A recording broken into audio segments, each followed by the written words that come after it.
Saudara, imbas kecelakaan kereta di Cicalengka, Kabupaten Bandung, Jawa Barat, penumpang kereta komuter Bandung Raya gagal berangkat dari stasiun Bandung. Mohon maaf atas keterlambatan penerbangan. Selamat menikmati. Anda sempat mendengar tadi permintaan maaf dari pihak PT KAI atas terjadinya gangguan kereta yang disampaikan kepada para penumpang di stasiun Bandung melalui pengeras suara. Para penumpang sebagian memilih tetap menunggu di stasiun, namun ada pula yang berangkat menggunakan moda transportasi lain menuju Ranca Ekek dan Cicalengka. Mohon maaf atas keterlambatan penerbangan. Selamat menikmati. Total 9 perjalanan dibatalkan dampak dari kecelakaan kereta Turangga dan kereta komuter Bandung Raya. Di antaranya kereta api Lodaya lintas Bandung menuju Kroya, kereta api Argo Wilis lintas Bandung Kroya, kereta api Baturaden Express lintas Bandung Kroya, dan kereta Baturaden Express lintas Kroya Purwokerto. Kemudian ada pula kereta Serayu lintas Purwokerto Kroya.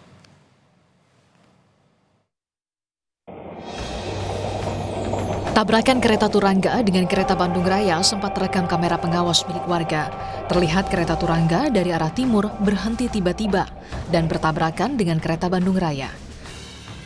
Sejumlah penumpang keluar menyelamatkan diri dari gerbong kereta. Warga sekitar yang menyaksikan kejadian tersebut menyebut tabrakan itu menyebabkan bunyi ledakan seperti ban kendaraan pecah. Di 3 menit. Jam 6 pagi ya? Ya, 6 pagi. Itu gimana Bu awalnya? Pas kejadiannya, saya mah kan lagi jalan di agak depan, agak jauh lah dari rumah. Pas kejadiannya, pas gerbong yang terakhir kedengaran suara kayak ban meletus. Ya, pas udah gitu teh, langsung saya mah jalan terus. Dan kereta kan masih maju juga. Situasi jam berapa itu Bu? Ada jam setengah 8. Oh baru ada banyak gitu sini. Itu ada Ibu lihat nggak ada korban yang luka gitu yang dibawa? Ada. Akibat tabrakan, puluhan penumpang terluka dan 2 orang masinis serta 2 pegawai PT KAI tewas dalam kecelakaan. Saat tabrakan terjadi, kereta api Turangga membawa 287 penumpang dan kereta komuter lain Bandung Raya membawa 191 penumpang. Korban, 4 orang korban di pihak kami yaitu masinis dan masinis, petugas yang masih terpipit di dalam ada 4 orang. Ada korban juga yang luka ringan sebanyak 22, namun saat ini sudah pulang, tinggal 6 masih dirawat dan selebihnya penumpang alhamdulillah sudah bisa pulang ke rumah. Tadi yang ikut di kereta kita dari pagi ini adalah dari penumpang Turangga sekitar 246 penumpang dan di kereta komuter sekitar 191 penumpang. Kecelakaan kereta di Cicalengka tak hanya menimbulkan korban jiwa dan korban luka. Sejumlah perjalanan kereta api harus tertunda karena proses evakuasi gerbong kereta. Tim Liputan, Kompas TV.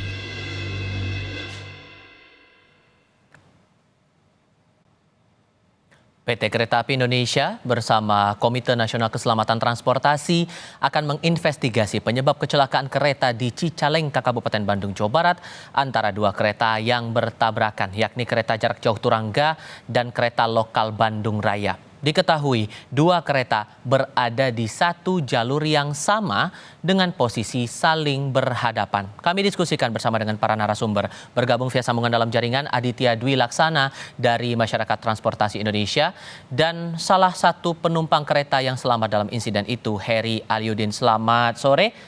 Semuanya apa kabar? Selamat sore. Sore. Sehat, Ya, terima kasih semuanya sudah mau bergabung bersama kami, terutama untuk Kang Heri juga yang sudah berkenan untuk mau bercerita lebih banyak kepada kami. Saya mau memastikan dulu untuk kondisi secara fisik dan psikologis Anda selepas kecelakaan, gimana kondisinya Kang Heri? Ya, alhamdulillah saya dalam keadaan sehat, hanya ada luka sedikit di kaki, mungkin luka benturan, tapi ya sudah diobati tadi pagi oleh tim kesehatan dari PT KAI. Mungkin agak sedikit nyeri lah, karena mungkin benturan itu. Oke, cerita lebih banyak Kang soal insiden atau detik-detik insiden itu. Boleh cerita lebih banyak kronologinya waktu itu Anda di gerbong mana, terus sebelum kejadian itu apa yang Anda perhatikan di kereta itu? Oke, jadi setelah saya sholat subuh jam 5 kurang itu, Ya, saya tidak tidur lagi. Ya, saya lihat memang banyak sekeliling saya itu masih pada tidur. Ada juga yang bolak-balik, ada yang ke toilet, juga ada petugas dari cleaning service, ada juga dari petugas yang pramugari dia Mhm. menawarkan breakfast dan sebagainya. Nah, setelah agak lama itu ada pramugara dia menarik selimut ya, kita kan dibagi selimut secara gratis oleh pihak KAI. Mhm. Petugasnya menarik selimut untuk dibereskan. Nah, tidak lama berselang dari situ ya, saya posisi masih terjaga, tidak tidur lagi ya. Ya, setelah itu barulah terjadi benturan yang sangat keras. Jadi saya alhamdulillah posisi dalam keadaan siap, keadaan sadar, tidak tidur artinya. Jadi saya bisa menahan dengan tangan saya ke kursi. Jadi yang saya perhatikan itu yang masih tidur itu yang tiba-tiba terlempar dari kursinya, tapi masih di gerbong itu. Itu Anda posisinya di gerbong mana, di kursi mana, Kak? Saya di gerbong 3, kursi 12D. Oke, di dekat jendela ya? Pinggir jendela, betul, pinggir jendela. Saya lihat, nah sebelum kejadian tuh saya merasakan tuh ada rem mendadak, tiba-tiba secepat kilat langsung terdengar benturan yang sangat keras. Dan pada saat itu ya kondisi di gerbong saya terutama pada kaget itu kan, ada apa, ada yang nangis, ada yang memang mengeluh. Kemudian setelah itu ya saya pastikan diri saya tidak ada luka. Kemudian saya lihat penumpang lain juga ada yang banyak yang terlempar, ada yang tengkurap segala macam. Kemudian saya memberanikan diri membuka pintu, ya, pintu gerbong 3. Kemudian saya lihat ternyata ya lokomotif yang lokal itu sudah bertabrak, sudah ada di atas lokomotif kita. Gitu. Oke, Jadi ini itu saja yang Anda rasakan, hal yang dirasa ganjil, atau ada sesuatu yang dirasa tidak sesuai sebelum sampai ke insiden kecelakaan di Cicalengka itu, Kang? Ya, saya merasa sih biasa-biasa aja, Pak. Biasa-biasa aja. Jadi artinya saya kan sering memakai transportasi KAI ini ya, kalau ada tugas itu ke Jawa Tengah, Jawa Timur. Ya, biasanya normal begitu aja, Pak. Normal aja sih. Oke. Saya ke Mas Adit kalau begitu. Dengan mencermati bahwa kondisinya dua kereta berada di satu jalur yang sama, posisi saling berhadapan, ditambah dengan mencermati proses evakuasi yang ada sekarang, apa yang Anda perhatikan mewakili MTI soal ini? Ya Mas Tifal, seperti yang memang sudah seharusnya bahwa kalau kondisi kereta apinya adalah jalur tunggal, maka tidak diperkenankan ada lebih dari satu kereta, baik bersamaan arahnya maupun berlawanan arah, itu ada pada satu petak jalur kereta api yang sama. Karena artinya bisa dipastikan kalau ada kereta api yang berlawanan arah bisa terjadi tumburan, bisa juga ketika bersamaan arah bisa jadi kereta api yang belakang akan berpotensi menyundul kereta api yang ada di depannya. Sedangkan untuk jalur ganda sudah jelas bahwa kereta api dimungkinkan untuk bertemu berlawanan arah karena jalurnya ada ganda, tetapi tetap tidak dimungkinkan untuk satu kereta api yang sama berada lebih dari satu kereta berada pada jalur yang sama. Nah, kemudian kita melihat pada kejadian tadi pagi di mana ada tumburan antara kereta api Turangga dengan kereta api lokal Bandung Raya pada petak antara Haur Pugur Cicalengka. Kereta api Turangga berarti sudah melintasi stasiun Cicalengka menuju ke stasiun Haur Pugur dari arah timur. Kereta api lokal Bandung Raya sudah melintasi stasiun Haur Pugur menuju stasiun Cicalengka, dan bertemulah mereka di lintasan yang seharusnya adalah hanya menjadi jatah atau menjadi hak dari salah satu kereta. Nah, kalau udah begitu, kalaupun kemudian kita harus menunggu proses investigasi dari pihak KAI, mencermati efeknya sedemikian, lalu kemudian ada 2 kereta masih melintas di jalur yang sama, apa yang salah kalau begitu?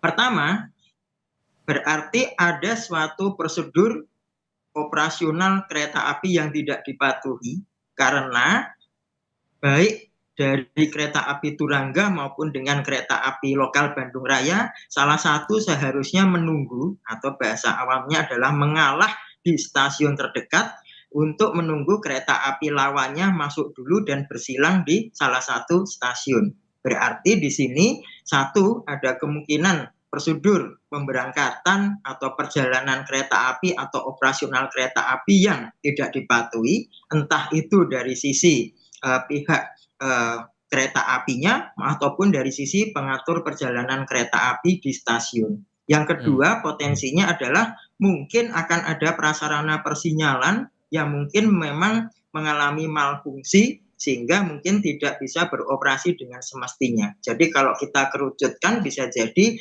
akan ada kemungkinan 2 faktor penyebab, 1 dari sisi sumber daya manusia, 2 dari sisi prasarana. Tapi tentu saja tetap harus menunggu dipastikan dari KNKT, Mas Tifal. Oke, SOP atau teknis nanti kita akan coba elaborasi lebih lanjut. Tapi juga yang saya perlu cermati juga di sini Kang Heri, saat insiden waktu itu, singkat cerita kecelakaan terjadi, proses penyelamatan yang dilakukan oleh otoritas KAI kepada para penumpang waktu itu gimana, Kang?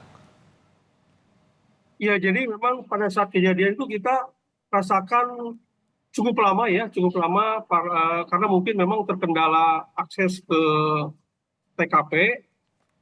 Saya lihat tuh masih internal dari kru kereta api saja yang mondar-mandir sambil dia mungkin minta bantuan. Kemudian karena mungkin akses ke TKP memang susah karena jalannya kecil, kemudian juga ada alat berat, ada beko yang memang menghalangi lalu lintas untuk menuju akses ke TKP, Pak. Sehingga ya agak lama, kemudian setelah itu ya baru datang ambulans, beberapa ambulans untuk mencoba mengevakuasi korban-korban yang memang mungkin cedera, baik itu yang ringan ataupun yang cukup berat. Oke. Mencermati hal ini lagi, Mas Adit, terakhir untuk Anda, ditambah dengan ada kemungkinan pelanggaran SOP, kemudian ada dugaan kesalahan teknis, gampang atau sulit untuk bisa mengetahui penyebab dari kecelakaan ini, menurut Anda? Mas Adit? Ya, Mas, siap. Ya, jadi menurut kalau Anda gimana? Jadi kembali lagi, Mas, kalau tadi kita melihatnya secara makro dulu bahwa kecelakaan kereta api atau kecelakaan transportasi, faktor esensial penyebabnya itu kita bisa kategorikan menjadi 1 sarana, yaitu kereta api dan lokomotifnya, 2 prasarana, bisa jalur kereta api, rel, persinyalan, kemudian yang ketiga dari sisi sumber daya manusia, yang keempat dari sisi manajemen, dan yang kelima dari sisi cuaca atau faktor alam.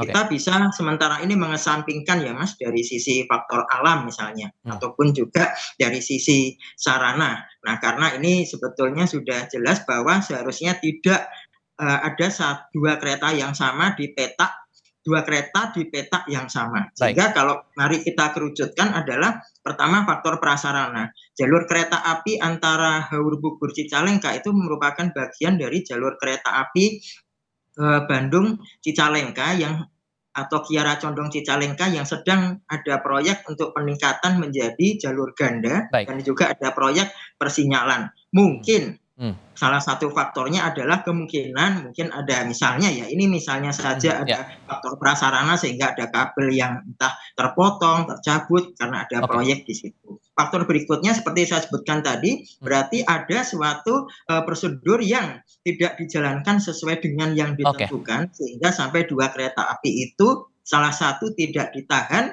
atau salah satu seharusnya tidak diberangkatkan tapi ternyata keduanya diberangkatkan dan bertemu di satu titik. Oke. Kira-kira begitu, Mas. Indikator itulah yang perlunya dicermati oleh otoritas terkait untuk bisa mengetahui apa penyebab dari kecelakaan ini. Mas Adit dari MPI, terima kasih. Kang Heri juga semoga lekas pulih untuk kondisi fisik dan psikologisnya. Selamat sore semuanya. Terima kasih, selamat sore.